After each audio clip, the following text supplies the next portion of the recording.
हरि बोल। केशव माधव गोविंद बोल। केशव माधव गोविंद बोल। हरि बोल हरि बोल हरि हरि बोल।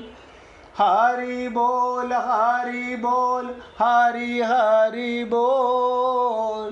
केशव माधव गोविंद बोल। केशव माधव गोविंद बोल। हरि बोल हरि बोल हरि हरि बोल। हरि बोल हरि बोल हरि हरि बोल। केशव माधव गोविंद बोल। केशव माधव गोविंद बोल। हरि बोल हरि बोल हरि हरि बोल। हरि बोल हरि बोल हरि हरि बोल। केशव माधव गोविंद बोल।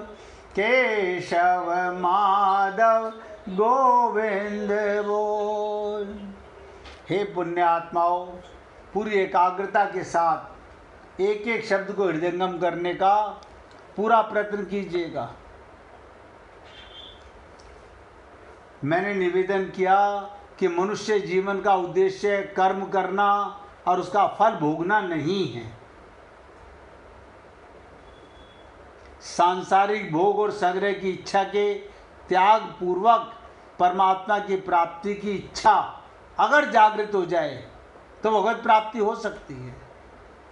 जब साधक जो भगवत प्राप्ति करना चाहता है कि जीवन भर का एक उद्देश्य हो जाए, परमात्मा प्राप्ति करना ही रह जाए। राजकुमार जी आवाज बंद कीजिए। जब एक धारणा मन में हो जाए कि मुझे ये न केन प्रकार ने, चाहे कुछ भी हो, सर फूटे या माथा, मैंने तेरी राह पकड़ ली। राजकुमार जी आप सुन रहे हो? हाँ, सुना। तो हमने आपसे निवेदन किया, आवाज बंद कर लो भाई। जब साधक के जीवन भर का एक उद्देश्य परमात्मा प्राप्ति करने की हो जाए, अब बताओ, हम सत्संग सुनने के बाद भी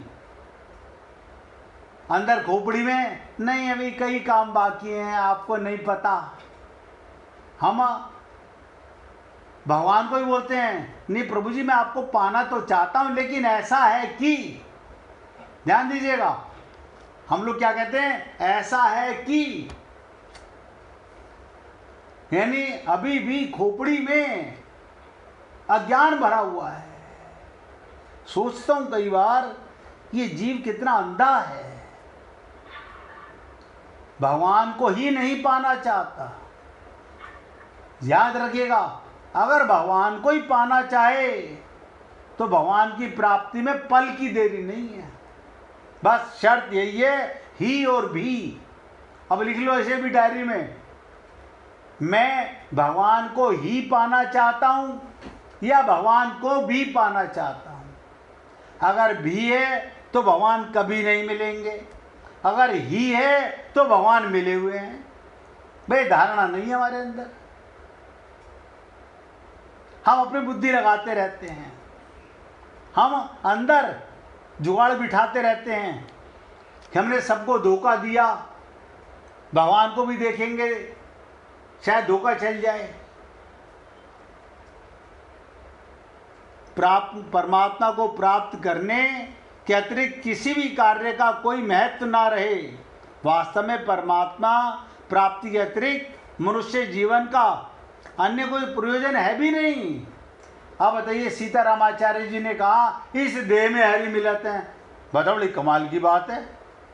अगर कोई कुंवारी लड़की गई तो गुरुजी को ये नहीं पता था शादी भी करना प्रयोजन है, बच्चे पैदा करना भी प्रयोजन है, कमाई करना भी प्रयोजन है, मकान बनवाना भी प्रयोजन है, व्यापार करना भी प्रयोजन है ना। उन्होंने कहा इस देह में हरि मिलत है। ऐसा क्यों कहा? बोले बाकी सब बिगड़ेगा, सब छूटेगा। इसलिए कहा अरे मनुष्य शरीर, अगर मनुष्य शरीर मिल गया है तो केवल भगवत प्राप्ति की धारणा मन में धारो। लेकिन ये पापी मन मानता नहीं। इसलिए मैंने कहा वास्तव में परमात्मा प्राप्ति के अतिरिक्त मनुष्य जीवन का अन्य कोई प्रयोजन ही नहीं है। जरूरत केवल इस प्रयोजन या उद्देश्य को पहचानने की, पूरा करने की है। अभी हमारा ना तो एक प्रयोजन है ना एक उद्देश्य है। नहीं, हम भगवान को पाना चाहते हैं, हम भगवान को पाना चाहते हैं। आपको किसने कह दिया हम भगवान को नहीं पाना चाहते हैं? लेकिन हम और भी बहुत कुछ चाहते हैं। बस ये रुकावट का कारण है। पहले आज से 20-25 साल पहले, 30 साल पहले हो सकता है, टीवी के अंदर आता है रुकावट के लिए खेद है। बार बार आता था रुकावट के लिए खेद है। अब आप सोच लो भगवत प्राप्ति में यही रुकावट है, ये खेद है कि आप केवल भगवान को नहीं पाना चाहते, आप बहुत कुछ पाना चाहते हो। तो यहां उद्देश्य और फल इच्छा दोनों का भेद समझ लेना चाहिए। उद्देश्य का और फल की इच्छा का क्या मतलब? नित्य परमात्मा तत्व को प्राप्त करने का उद्देश्य होता है। ध्यान से सुनो, नित्य प्राप्त परमात्मा तत्व को प्राप्त करने का तो उद्देश्य होता है जो हमारा नहीं है। और अनित्य, एक नित्य और एक अनित्य। अनित्य क्या? उत्पत्ति और विनाशशील संसार, इन पदार्थों को प्राप्त करने की फल इच्छा होती है। हमारे खोपड़ी के अंदर किसी तरह मेरा घर परिवार सुधर जाए। अरे तेरा अंदर तो सब कुछ बिगड़ा हुआ है। जहां परमात्मा बैठा है वहां तुमने संसार बिठा रखा है। कौन से परिवार को परिवार कह रहे हो तुम? कौन से घर को घर कह रहे हो? ऐसे घर तो अनंत खोपड़ी में, अनंत जन्मों में अनंत बार बन चुके।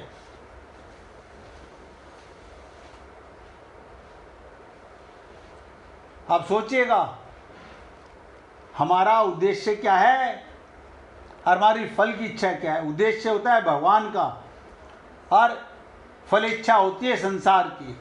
उद्देश्य तो पूरा होता है पर फल इच्छा मिटने वाली होती है। अगर भगवान को पा लिया तो सदा पाए रहोगे।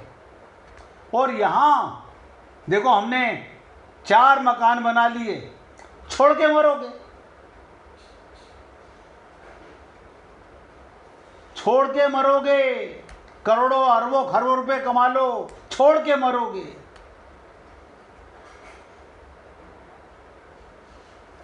जिसे तुम फल समझ रहे हो वो मिटने वाला है। स्वरूप बोध और भगवान की प्राप्ति का दोनों उद्देश्य फल नहीं है। अपने स्वरूप का बोध और भगवान की प्राप्ति, ये दोनों उद्देश्य हैं। अब आप बताइए संत महात्मा हम लोगों के जीवन में किस लिए आते हैं? आपके स्वरूप का बोध कराने के लिए। आप कौन हो? हमारा अगर कोई जीवन में गुरु आता है तो किस लिए आता है? उसका एक उद्देश्य होता है, आपको आपसे परिचित करा दिया जाए, आपका मन आईना बना दिया जाए, आपके अंदर संसार की इच्छाएं मिटा दी जाएं। इसलिए मैंने कहा अपने स्वरूप का बोध और भगवान प्राप्ति का उद्देश्य होता है, फल नहीं है। ये उद्देश्य की प्राप्ति के लिए किया गया कर्म सकाम नहीं कहलाता। निष्काम कर्म कहलाता है। इसलिए निष्काम पुरुष कर्म योगी के सभी कर्म उद्देश्य को लेकर होते हैं, फल इच्छा को लेकर के नहीं। अब समझिएगा कर्म और कर्म योग में क्या अंतर है। कर्म करता है व्यक्ति संसार का सामान इकट्ठा करने के लिए, फल इच्छा के लिए, और कर्म योग करता है अपने स्वरूप का बोध और भगवत प्राप्ति के लिए। अब मैं उम्मीद करता हूँ इतनी सब चर्चा करने के आगे भी चर्चा करेंगे, कर्म योग पर ही चर्चा है, ये पूरा अध्याय ही कर्म योग पर है। इतनी जल्दी अगर हमारे विवेक में ये बात बैठ जाए तो बहुत बड़ी बात है। कर्म योग में कर्मों, जड़ता से संबंध विच्छेद। आप बताइए, अगर कर्म योग करना चाहते हो तो जड़ता से, संसार से, शरीर से संबंध विच्छेद का उद्देश्य रखकर शास्त्र विहित शुभ कर्म किए जाते हैं। सकाम पुरुष फल की इच्छा रखकर अपने लिए कर्म करता है, और कर्म योगी फल की इच्छा का त्याग करके दूसरों की सेवा के लिए कर्म करता है।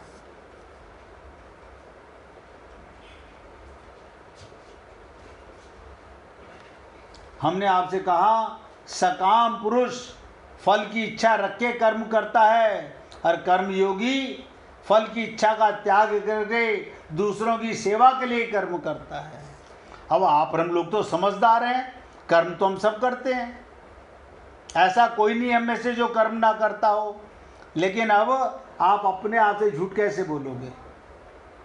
चलो आप कहेंगे मेरे को अब तक पता नहीं था, अब पता चल गया, अब के बाद सोच लीजिए। अपने ही परिवार का सेवा है, शरीर की भी सेवा है।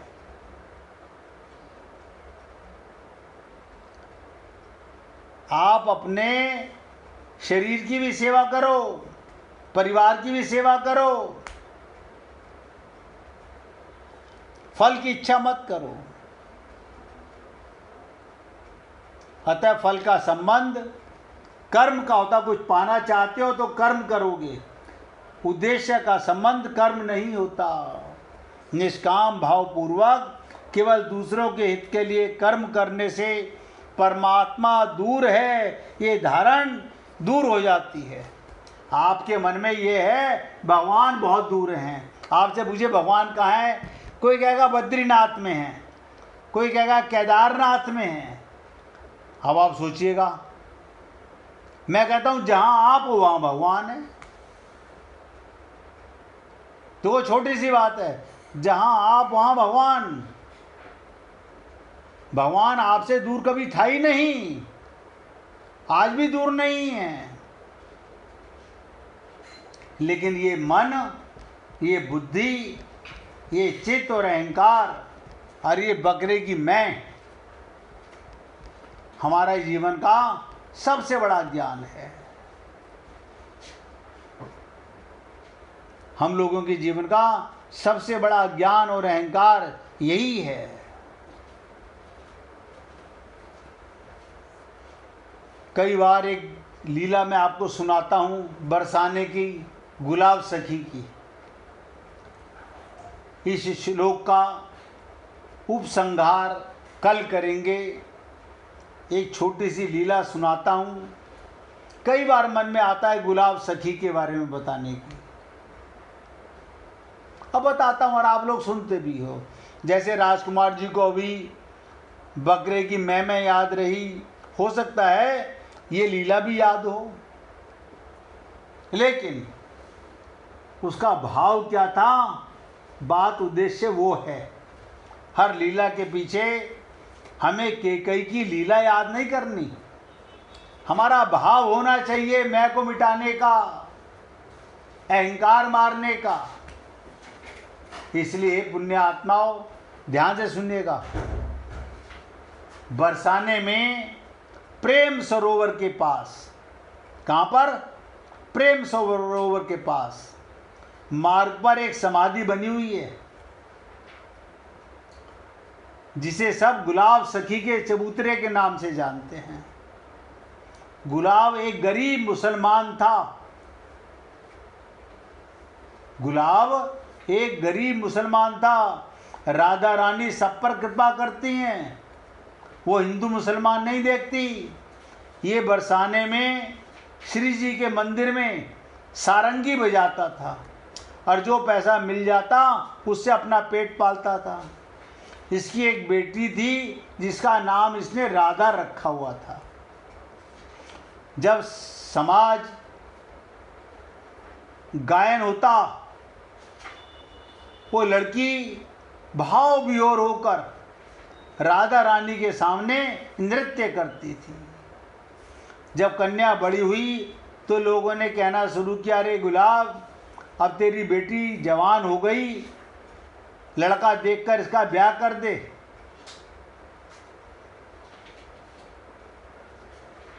उस भक्त ने कहा कि राधा रानी की बेटी है, जब वो कृपा करेगी तो शादी हो जाएगी।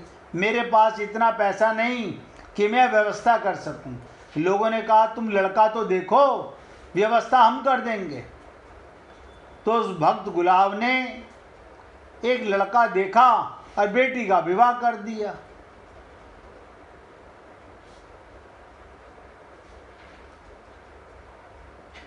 बेटी चली गई अपनी ससुराल। 3 दिन हो गए,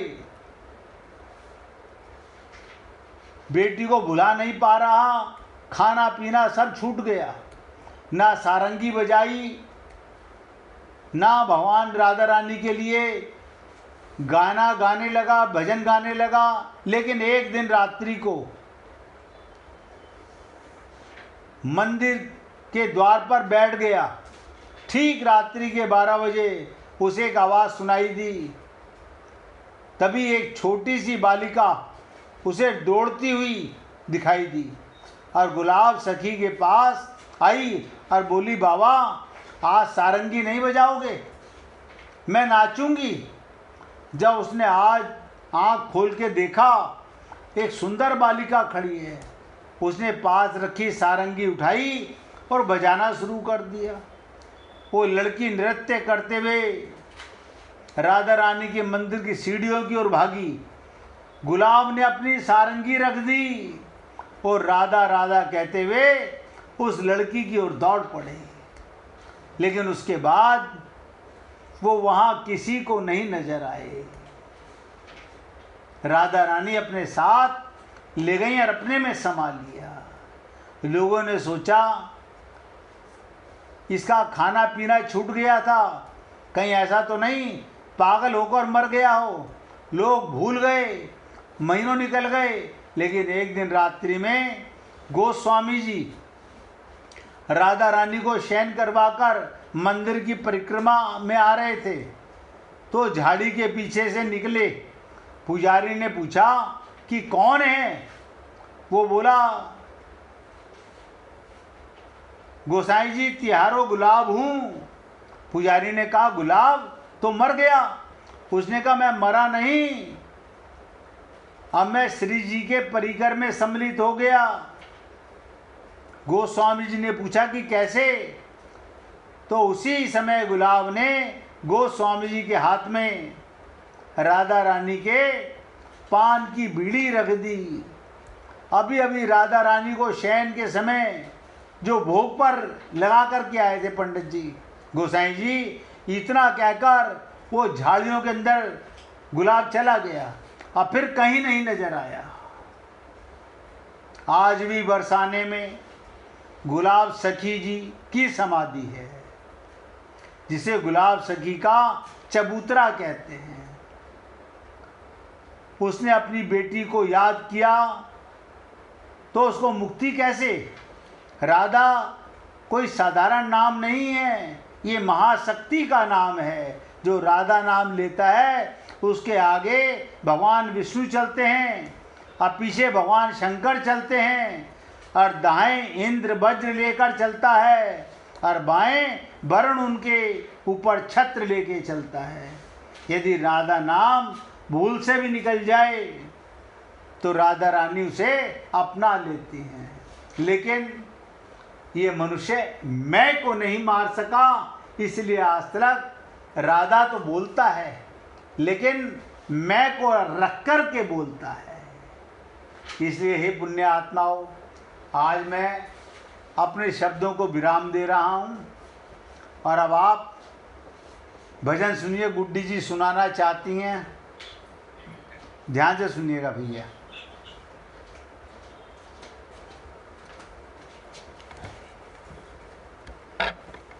मेरी राधा की कौन करे होड़, सुनो रे प्यारे नंद गैया। मेरी राधा की कौन करे होड़, सुनो रे प्यारे नंद गैया। गोरी मेरी राधा की कारी पर छाइया, गोरी मेरी राधा की कारी पर छाइया। कारो तिहारो रन छोड़, सुनो रे प्यारे नंद गैया। कारो तिहारो रन छोड़, सुनो रे प्यारे नंद गैया। मेरी राधा की कौन करे होड़, सुनो रे प्यारे नंद गैया। चार टके की वाकी कारी कमरिया, चार टके की वाकी कारी कमरिया।